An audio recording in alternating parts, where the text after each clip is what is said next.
Welcome to this podcast on Entomodermoscopy Part 2. In the first part, we saw the dermoscopy features of very common skin infestations. Now we will follow seeing dermoscopy of skin infections. One of the most common skin infections is given by viral warts. Viral warts are usually diagnosed clinically, however, dermoscopy may be very useful in differential diagnosis.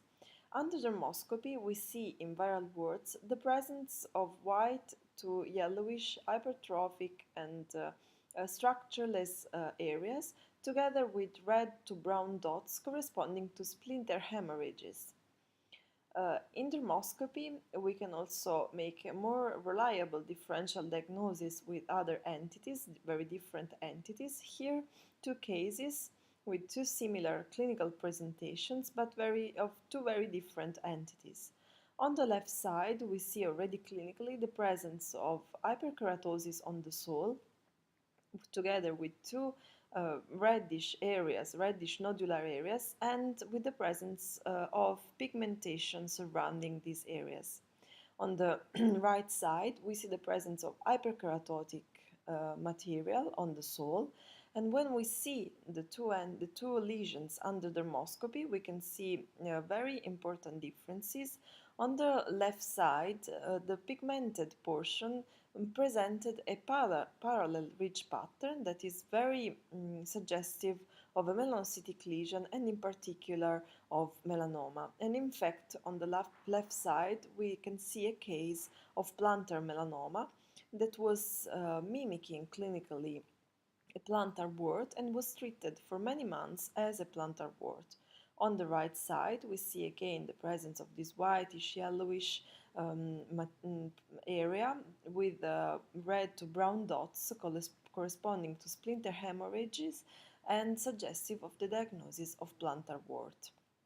So melanoma may clinically mimic plantar wart, and be careful, and dermoscopy may be very useful in the differential diagnosis.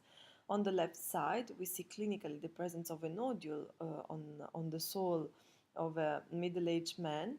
In dermoscopy, the nodular portion presented vessels polymorphic and dotted together, and especially we can highlight in dermoscopy the presence of brownish pigmentation surrounding the nodule.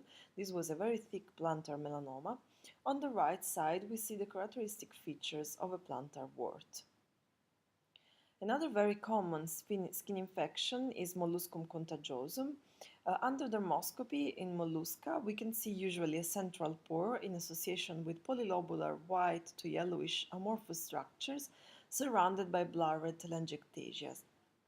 Here some more example of mollusca seen under dermoscopy with central pore or umbilication in association with polylobular white to yellowish amorphous structures surrounded by linear, fine and blurred telangiectasias.